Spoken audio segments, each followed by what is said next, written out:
یہ ہمارے محترم بھائی نے چائنا سے رابطہ کیا. یہاں اسلام آباد میں بھی اپنی ماشاءاللہ پراپرٹی ہے اور چائنا میں بھی ماشاءاللہ بزنس ہے. عرض یہ ہے کہ مجھے اللہ تعالیٰ نے توفیق عطا کی ہے کہ دینی دنیاوی دونوں تعلیم میں مہارت حاصل کروں. دنیاوی اعتبار سے میری PhD مکمل ہونے والی ہے اور دینی اعتبار سے میں روزانہ قرآن و حدیث کا مطالعہ اور فکر میں اپنے آپ کو مشغول رکھتا ہوں.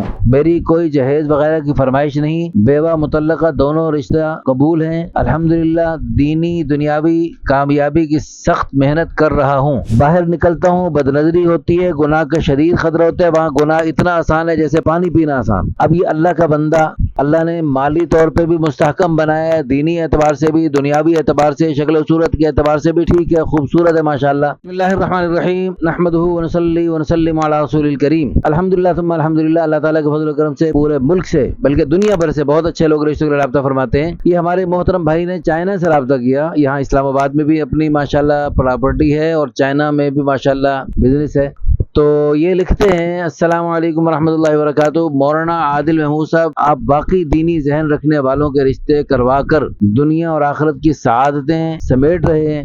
اللہ تعالیٰ آپ کو مزید برکتیں عطا فرمائے. عرض یہ ہے کہ مجھے اللہ تعالیٰ نے توفیق عطا کی ہے کہ دینی دنیاوی دونوں تعلیم میں مہارت حاصل کروں. دنیاوی اعتبار سے میری PhD مکمل ہونے والی ہے اور دینی اعتبار سے میں روزانہ قرآن و حدیث کا مطالعہ اور فکر میں اپنے آپ کو مشغول رکھتا ہوں. میری عمر ابھی 40 سال کے قریب ہے اور الحمدللہ دنیاوی اعتبار سے بے شمار نعمتیں میسر ہیں. اپنا گھر ہے, جائیداد ہے, اچھی سرکاری 18ویں گریڈ کی نوکری بھی ہے. میں احساس اور خیال رکھنے والا انسان ہوں. اللہ تعالیٰ نے مجھے اپنا خوف عطا کیا ہے. الحمدللہ ایک شادی ہے اور اللہ تعالیٰ کی رضا کے لیے اور دین کے فروغ کے جذبے سے دوسری شادی کرنا چاہتا ہوں. اس وقت میں چائنا بیجنگ میں ہوں اور وہاں دوسری بیوی کو بلا کر اچھا وقت اور ایمان کی حفاظت چاہتا ہوں. میری کوئی جہیز وغیرہ کی فرمائش نہیں. بیوہ مطلقہ دونوں رشتہ قبول ہیں. الحمدللہ دینی دنیاوی کامیابی کی سخت محنت کر رہا ہوں اور بیویوں کو دونوں کو خوش رکھوں گا. عدل و انصاف سے کام لوں گا. والسلام, چائنا.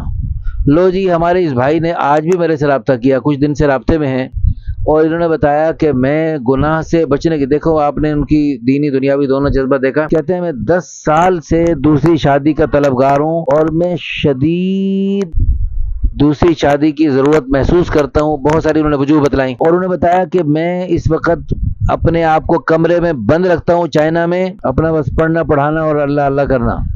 باہر نکلتا ہوں بد نظری ہوتی ہے, گناہ کا شدید خطرہ ہوتا ہے. وہاں گناہ اتنا آسان ہے جیسے پانی پینا آسان. اب یہ اللہ کا بندہ, اللہ نے مالی طور پہ بھی مستحکم بنایا ہے, دینی اعتبار سے بھی, دنیاوی اعتبار سے, شکل و صورت کے اعتبار سے بھی ٹھیک ہے, خوبصورت ہے ماشاءاللہ. اب ان بھائی کے لیے ہم یہ چاہتے ہیں اللہ کی رضا کے لیے, توکلاً علی اللہ, دوسری شادی کے لیے وہ فوراً چائنا لے کے جانا چاہتے ہیں. تو اس کے لیے فرمائیں, جس نے چائنا جانے کا ارادہ کر رکھا ہے اللہ کی رضا کے لیے, وہاں دین کی محنت بھی کریں گے, دنیا کے اعتبار سے بھی ترقی کریں گے, فی الفور ہم سے رابطہ کریں. دعا تو سارے بھائی کر لیں. کتنی بڑی بات ہے کہ وہاں رہتے ہوئے ہیں جی گناہ سے بچنے کی ہر ممکن کوشش کر رہا ہے, تو بہت بڑی بات ہے. ہمارے ساتھ مرکز میں مدرسے میں رائبنڈ میں پڑھتا تھا ایک نوجوان ہے جی, بہت خوبصورت تھا ہے جی, عمر بھی 20 سال ہوگی اس کی, لیکن دیکھنے میں بچہ سا لگتا تھا. تو میں اسے کہا یار میرے ساتھ نہ بیٹھا کرو. وہ کہتے یار تم ہمارے ملک میں جاؤ گے تو وہاں تو بہت بےہودہ پروگرام ہوتا ہے, تو وہاں کیسے اپنے آپ کو گناہوں سے بچاؤ گے. میں نے کہا بس آپ میرے ساتھ نہ بیٹھا کرو, بس دور رہا کرو. تو میں اس کو سختی سے منع کرتا تھا. تو کہنے کا مقصد یہ ہے کہ باقی ہمارا یہ بھائی قابل رحم ہے اور قابل صد احترام ہے کہ اس کے لیے جو ہے نا, اب دیکھیں افسوس کی بات یہ ہے اس کو گناہ مفت میں مل رہا ہے, کو گناہ کے لیے یعنی اس کو کوئی کچھ بھی نہیں کرنا پڑے, تو حلال راستہ کیوں ہم نے دیں ان کو. تو اس کے لیے اپنی بیٹیاں بہنیں دوسری تیسری چوتھی جگہ دینے کا اپنے اندر ہمت حوصلہ پیدا کریں. یہ اللہ کے پیاروں کی سنت ہے, صحابہ کرام کی سنت ہے, اولیاء کرام کی سنت ہے. اپنی بیٹیاں بہنیں دوسری تیسری چوتھی جگہ دینا اللہ کی قسم اللہ رسول کو پسند ہے. اور پہلی بیویوں کے مرنے کی انتظار کرنا اور ان کے طلاق کی انتظار کرنا یہ بے وقوفی, حماقت اور جہالت کی بات ہے. اللہ رسول کو ناپسند ہے یہ بات. پہلی بیویوں کے ہوتے ہوئے دوسری تیسری چوتھی جگہ دینے کی اپنے اندر جرأت ایمانی پیدا کریں, اپنے خاندان میں یہ جرأت اور یہ ہمت پیدا کرنے کی کوشش کریں, اور ہماری ان ویڈیوز کو شیئر کر دیا کریں, اور ہمارے چینل کو سبسکرائب کر لیا کریں, لائک کیا کریں, کمنٹ اچھے کمنٹس کر دیں, ان بھائی کی حوصلہ افزائی کر دیں. اللہ تعالیٰ آپ کو بہت بہت جزائے خیر عطا فرمائے.